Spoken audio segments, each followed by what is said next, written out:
welcome to the Photofocus Q&A show, episode 2. I'm Ron Pepper. Hi, I'm Rob Moroto. How's it going, Rob? It's going great. And before we get into anything, let me just say that this episode of the Q&A show is sponsored by Tamron. Check out their new 28 to 75mm G2 lens for the Sony E-mount camera lenses. And it's featuring a improved close-up performance, faster autofocus speed, and an exciting new lens design. This lens gives better image quality while retaining a compact, lightweight design. Plus, it has user customizable functions thanks to Tamron's lens utility. Check out more at tamron-usa.com. All right, good to see Tamron sponsoring. I don't have one right now, but I had Tamron before, and I'm glad they're coming out with new ones still. And when I first saw that and heard it again now, I thought it was funny that they have the lens utility. Like the first time I had to update firmware in my lenses, I thought that was really crazy. Like a few years ago, that first time I came across that, and now I guess you can customize them and everything. So that's cool. Yeah, that's great. Well, we're here for our second Q&A show. We have 3 questions we're going to do today. So I'm just going to read the first one. Ready? All right, let's go for it. All right. Jared is that right? Robinson? Is that for you? Where I'm not sure where that is. He says, how do you guys get your files to your clients? He says, I've been using Dropbox, but some people are, he said something kind of not so nice about them, but some people are a little bit not tech savvy and have trouble getting the images off of Dropbox. I'm paraphrasing there, Jared. I was wondering if there's something easier. That was a very nice paraphrase. Yes. Yeah, well, I'm half Canadian. Hey, so I'm half polite. That's good. Good. Ryan Reynolds, Canadian. Yeah. My little bro. Yeah, Canadians are great. You know what? We've been using Dropbox as well, and we send out a Dropbox link as well. You know what? We used to do this where we would share the folder with our clients, and we stopped doing that because here's the thing. When you share a folder to a client, the client then wants to be able to edit. And once you give them the chance to edit, then they have the chance to be able to delete. And once they delete, then they come back to you and say, where are my files? I can't find them. And then you look on your Dropbox and you can't find them either because your client deleted them. And I know, right? And that's why we've been using the Dropbox link. The second reason we started using the Dropbox link was with those clients that we were sharing the link. If you use Dropbox a lot and you fill it up a lot, it's going to get to that, what is it? Is it a 2 gigabyte limit that they have, or is it 2 terabyte? Depending what you pay for. I think I have a 1 gig. Yeah, whatever the free one is, you will reach that free limit very quickly. So your client then starts looking at you and saying, "Oh my God, I've paid for my photos. Why are you making me pay to download them now on Dropbox?" When you pay for $99 a month, is it 10 gigs, or what is that for Dropbox? Oh, I think that's a year. That's 2 terabytes, I think. Yeah, we'll have to do a little bit more research before we do these shows again. But anyway, this is usually off the top of our heads. But the Dropbox, for my part, I've used Dropbox a lot, and I still like to use it most of the time because it's easiest if you just use the share Dropbox link option. Then I'm pretty sure it doesn't allow all those changes because it's so simple. People get the link, they click on it, and I've pretty much not had people say, I can't figure out how to get it. Right. So that's a good way to go. But I do think Dropbox is a good one. And the other one I've used is SmugMug, but that's something that you pay a few $100s a year for, and it's a very good professional service. So if you're really busy and you can say that expense is appropriate, then I do like SmugMug. And then I would one other I've just been trying out, and I've only really delivered something on it once, was Show and Tour. Show and Tour, huh? Yeah, and that's like kind of real estate oriented. So I can put up the still photos, I can put up the virtual tour, and I can put up all the stuff expected. And then they have an option that if you enable it, then they have to pay first before they download. Yeah. So that can solve those kinds of problems depending on your clients and stuff. And I would say, we're sitting here with two guys that are mostly real estate. So it might depend on the kind of clientele you have, the kind of clients you have. Well, we work with realtors, so there's a certain part where there's a, it's not a high bar that we have to get to. Like I've got people that are well into their late 60s that are just picking up their cameras or picking up their licenses, getting into this, and they're asking me to come meet them for a coffee to show them how to use Dropbox. And what I find is that Dropbox is, of all them out there, has been the easiest. Like, we use Google Drive as well, and trying to navigate someone through how to download on Google Drive is a lot harder, I find. But with Dropbox, okay, so here are the three things that happen to us all the time. Somebody goes in, they say the high res images, they download them, and they say, well, these aren't high res. They don't work. They're small. They're too small. My printers don't like them. And you think, well, no, they're high res. I shoot with a 50 megapixel camera. Why aren't they showing up that way? And the reason for it is what they're doing is they're looking at the thumbnail, right-clicking on the thumbnail, and saying save image. And what they're doing is they're not actually saving the high-res image. They're saving the thumbnail that is showing up on Dropbox for that image. So the best advice I have is, if you have problems with your clients not understanding how to download from a Dropbox link, I would suggest do a screen recording showing them how to download from a Dropbox link, and do it on a Mac and do it on a Windows computer, and show them where it goes and walk them through it. Show them how they do it, and make those 2 videos and then have them on your website, or put them onto YouTube and then just send them the links. And that will alleviate 90% of the issues. Oh, Ron, I think you're still on mute there. Thank you very much. You're welcome there. So because I was out there picking on you, saying, "Oh, everyone's like Rob Maroto can just bust out a screen recording real fast." I've been noticing you've been putting them up fast lately, so we'll maybe mention that a little bit later. But I wanted to throw out one other thing was WeTransfer.com. Yes. So if you did that, and I always laugh because to me it looks like wet transfer, but wet transfer. Is terrible visual, but that might take a little more technical knowledge, because you need to compress a file, zip it. It's easy on Mac. You just right click and compress the file, get a zip, send the zip, and then the person usually just double clicks. It all usually happens automatically these days, not like 10 years ago when you had to have an app for that. But maybe WeTransfer if it's a big bunch of files. If you're delivering a bunch of video and a bunch of architectural high res stuff. I don't know what he was really delivering, but Yeah. hey, just do like I do, just like I've been doing for the last 20 years. Just burn a CD and just hand it to them. Right. Fax it to them. Burn a CD and fax it to them. No. So one thing with WeTransfer, we do use WeTransfer, but it's WeTransfer is one of those ones where we get in a lot of trouble for, because when you send it with WeTransfer, depending on which account you have, the link expires in 7 days. And so I've got clients where 2 months later they're like, "Oh, we're ready to list the house, and that link that you sent us doesn't work." Oh no. Right? And so unless you have a backup of it, then you're kind of SOL. So WeTransfer, if you're on the paid one, I have no idea. I've never been on the paid one. I use the free one all the time. I love it. The one thing with the free one, though, that I found is that I had a client ask me, they said, "Why are you promoting a Chevy truck?" And I thought, I'm not promoting a Chevy truck. And I said, "Well, no, the link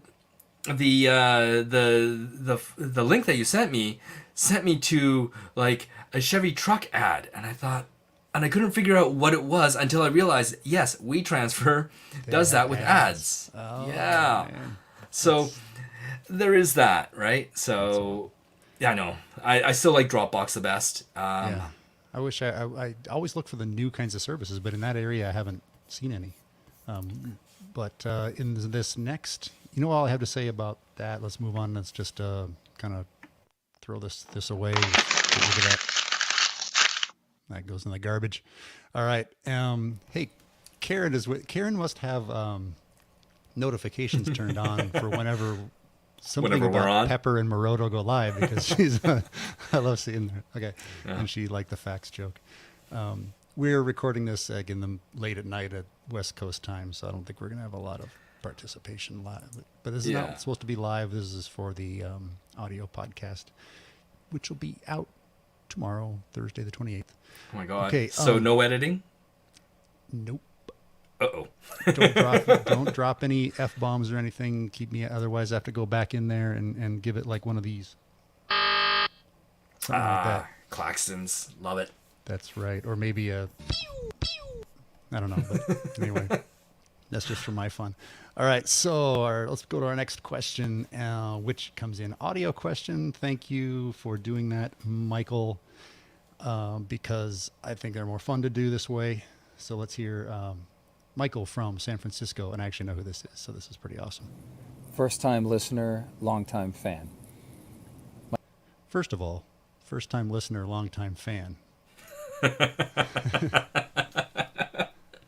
That's an inside joke, I think, because I turned him on to the show. Okay, here we go. First-time listener, long-time fan. My question's relating to NFTs and photography. Yes. With the proliferation of fairly low-res JPEG collections out there, what kind of photographic resolution and sizing are going to be most relevant to the marketplace and collectors? Additionally, there's a second part to that, but so he's asking about sizes for NFTs. So I thought I would pause it there because there's already a few things to quickly cover. Okay. It's talking about NFTs, non-fungible tokens, the new collectible in the digital world. And I'm really, really interested in this whole thing. And I'm more, compared to most people, I'm a huge expert, but in the real world, in using it, I'm just new still. We're all new. So NFTs are a way of registering your art on the blockchain so that it can never be changed. And then when it's sold from one person to another, that record is there. So the ownership can't be changed again. And the history of it can't be changed and all as it goes through. So without going too deep into the background of all that, it's in whatever way it sticks around or doesn't, it's big right now. I have my ideas of how it's going to be around for the long term, but I could be easily wrong. So NFTs. You can make an NFT out of anything. And since we're on a photography podcast, we're sticking to photography, and I can take a photo, I can mint it. We'll talk about that in a second half of the question. But he's saying, what size should I mint? So if you have a photo and you want to make an NFT, so someone can buy it as a collector and have an original Rob Moroto or an original paparazzi image. I guess we can compare it to an original painting. They can be copied, but they're still the original. And are they valuable or not? Let's save that for another time. But he's just saying what kind of resolution. And I mean, my answer is, like most things, most things is it depends. And what it depends on here in my first thoughts are what it's going to be used for. Because NFTs seem to be popular right now in the metaverses out there, the new online Second Life, whatever, Second Life 2.0. Wow, that's an interesting comment. And people are displaying them in these metaverses, but that isn't the only thing. You can make an NFT out of an actual printed image. Someone can buy an NFT. You can send the print copy to them, signed. You can do all kinds of things. So it's going to depend. And what I would say is, if you're selling something as an NFT, it ought to be, kind of respectable. So maybe the full resolution of your camera, whatever that is. So anything from 12 megapixels to, high, but the normal camera is up to 40 something. I would have thought that that if you're paying money for something like that and you want the non-fungible token of it to show that you have the full ownership of it, then just me as a consumer, I would probably think I'd want the full resolution, like the biggest version of it, unless I'm buying a low res copy of it for a cheaper amount. Yeah, I wonder if that'll be one of the things that grows out of it, is where you're able to mint multiple copies, so to speak. So you can make 10 or 100 or 1,000 originals, or one. Like they're So doing maybe- that with sports guys, right? Like they've got some sports guys where they've got an image of say like like LeBron, and they've got an image of him, but they've got like one out of 100, 2 out of 100, but the one that's closest to, I don't even know what his number is. His jersey number is. I should know this. You should. 20, isn't no. Putting you on the spot there, but whatever that. Oh, I don't follow NBA enough anymore, but didn't I see that he was using 23 like Jordan for a while at least? I could Was be he? wrong about that, but I don't follow any NBA anymore, so. Like I heard that, you know, if he has a series like that, then if you get like the 23 out of the 100 version of it, it has more value because it is more related to him, like a collectible.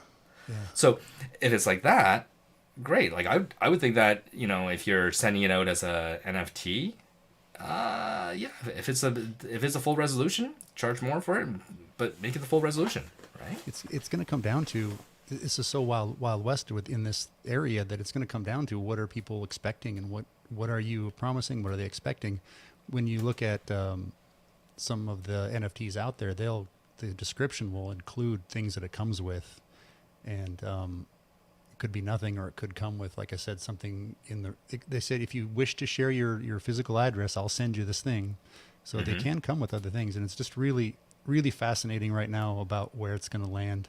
We talked about it in the roundtable show the other day, where what I feel like is going to happen, regardless of all the collectibles, I think it's going to be the new way of doing intellectual property. It's going to be blockchain intellectual property. And it doesn't mean that I'm minting it as an NFT, but if I quote unquote mint it, it shows that I'm the originator, so that it's used for when, you know, if somebody's using my fabulous image in their advertising or something and hasn't compensated me, then you have that. We have that now, but you have to use Library of Congress, and it gets expensive, it gets clunky. I want to get everything away from centralization and bureaucracy. So I think that's going to be the future. But right now, all the excitement is about making a ton of money as an artist. So let me. We're supposed to starve. Yeah. Hey, the best thing about NFT though is, like, as I was mentioning, the bureaucracy and everything, is it's cutting out middlemen. And this isn't just for photography, taking in all general art, movies, music. It takes out the middle people, middle companies, where they're the ones making all the money.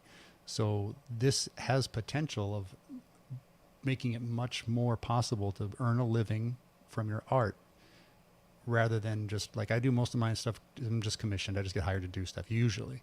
But from a licensing or creating art, now we have it's going to grow out to be a better way of sharing that and getting compensated for it. So let's hear the rest of what Michael says.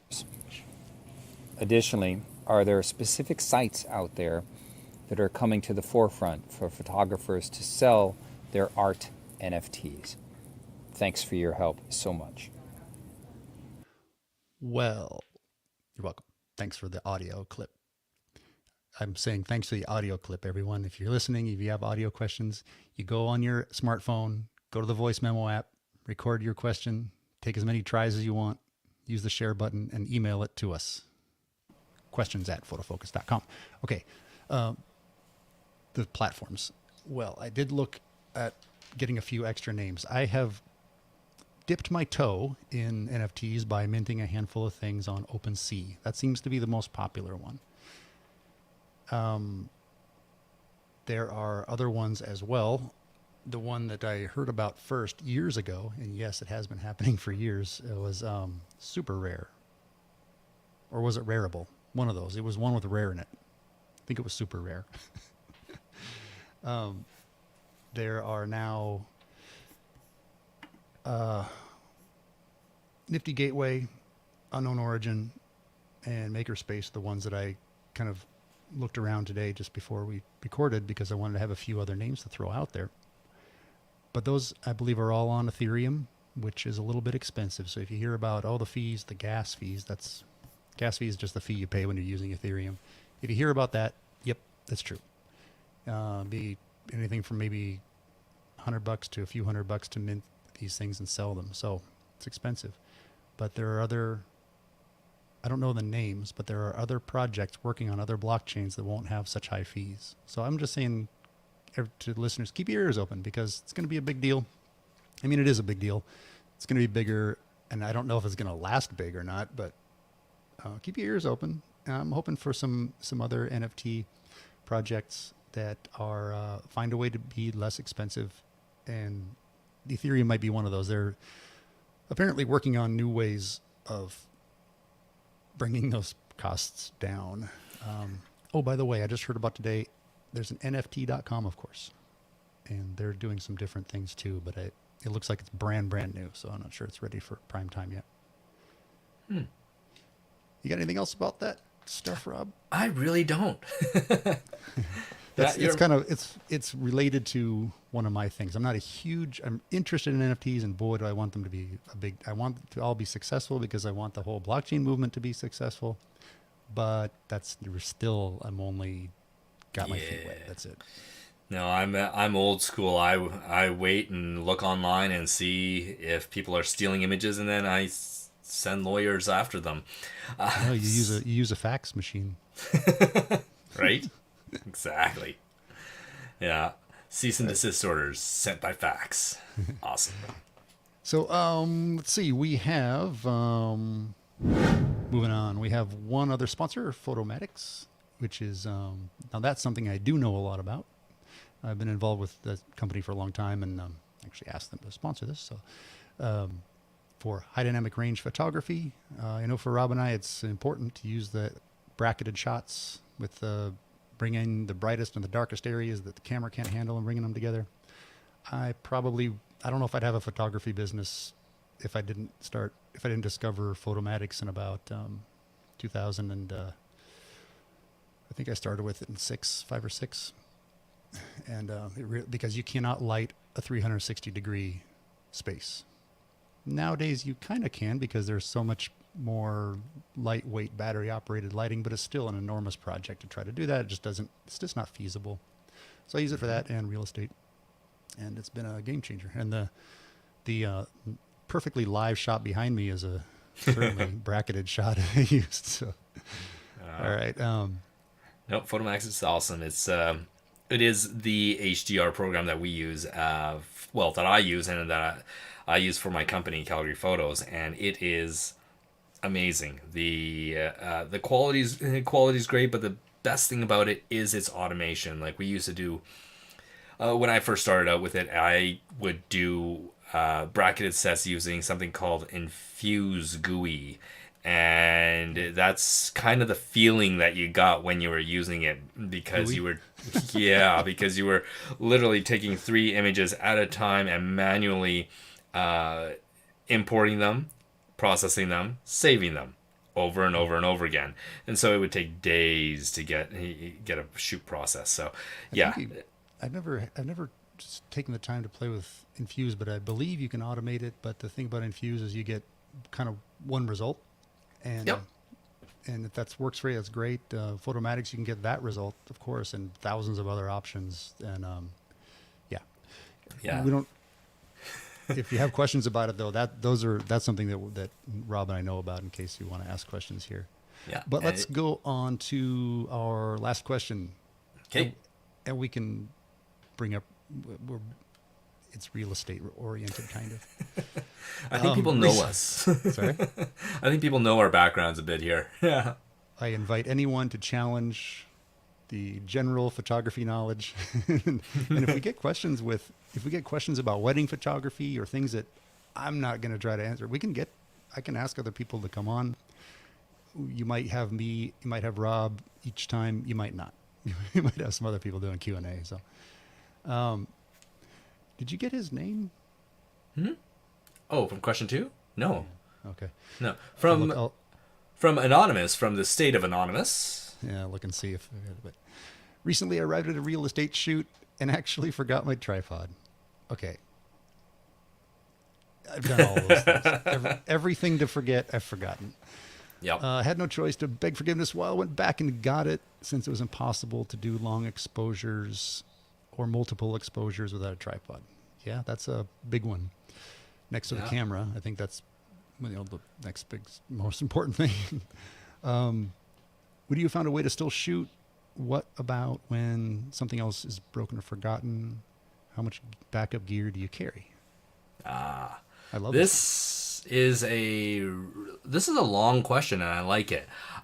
So, have I forgotten a tripod? No, but I have done this where I got a brand new camera. I was so excited about it, and took it out to a shoot, and I realized that I actually forgot the base plate. You know, the plate that screws into the bottom of your camera, and that's the same as forgetting your tripod. it is, and it attaches to your tripod. Well, so I forgot to put the base plate onto my new camera because, well, I forgot.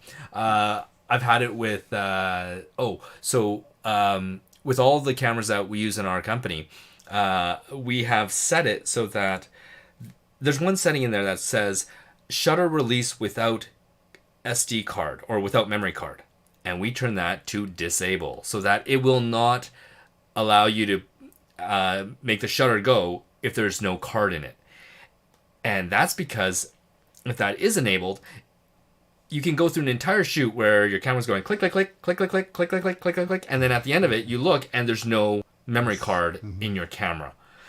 So, if you want to know why we do that with every camera in our company, it's because somebody in our company had a really bad experience with that, and that person happened to be me. That's a really good tip. This is recording for an audio show, but if you're watching this, this is what I call Rob's Gems from when we were doing this together before. This is a good one. Yeah. And then in terms of how much backup gear do I carry? Well, I carry 3 sets of batteries because batteries can always die. I always carry one extra memory card brand new in my bag because if one dies, I've got a brand new one and I know it's going to be good. And the last thing that always breaks for me are flashes. So I carry 2 extra flashes, 2 more than I actually need. So I've got 5 in my bag at any one time. And aside from that, the thing that has saved my butt over and over again is the fact that I tend to shoot in bigger cities. And just knowing where the local London Drugs or Best Buy or anything else is where you could, on a pinch, go purchase a quick lens, try it out, and then return it. A lens, wow, yeah. Yeah, no, I've had it where the aperture sticks on the lens. So I had one lens where we'd be able to shoot and we'd be halfway through a shoot and all of a sudden the aperture sticks at f/22. So well, when that happens, you think about it and you say, well, which is closer? Can I get to one of my friends and borrow a lens, or is it cheaper? Is it closer for me to drive down to, say, the local London Drugs or wherever they sell camera lenses and have a very lenient return policy? London Drug has good camera lenses for your Fuji? No, but they do have the assortment of the Canon lenses, including the 17 to 40 mil, which is lens, a typical wide angle that they usually carry. You brought back memories. London Drug, when I would hang around Canada. Living in Seattle, we'd be all the ways up there. Yeah, I don't know. Where do you guys go? Where do you guys go in the States for stuff like that? Yeah, Target? I was going to say, when you came up a lot of memories for me screwing things up. But, okay, I live in the Bay Area, so I'm pretty lucky. I was in San Francisco proper for a long time, so it's pretty lucky with that. Like what I was realizing when you were giving examples is most of this stuff happened when I was newer, broker, and didn't have all the stuff. So I can recall showing up to a place with no memory card, and I did what you did. I ran over and I bought one, but at the time it was like painful. for Yep. just a memory card. But that was so long ago; they were expensive, and I was pretty poor starting out. And other times where I remember I was cleaning my sensor the night before a shoot, and I somehow screwed it up. I still don't know what I did wrong, but it closed on the swab thing and it bent up the shutter. So I was at the moment of opening the store. I forgot the name now. It was in Palo Alto for a long time. That I would have known the name right off. I don't even know if they're still there, but a big camera store. But we have Sammy's in San Francisco, and we always had the other ones that are closed now, but we always have some around. And you could run to Costco and grab a Canon kit, camera Yeah. and lens. If I needed to. I mean, I use Nikon Olympus, but I know my way around a Canon. It's got a clutch and an accelerator and a stick, just like everything else, right?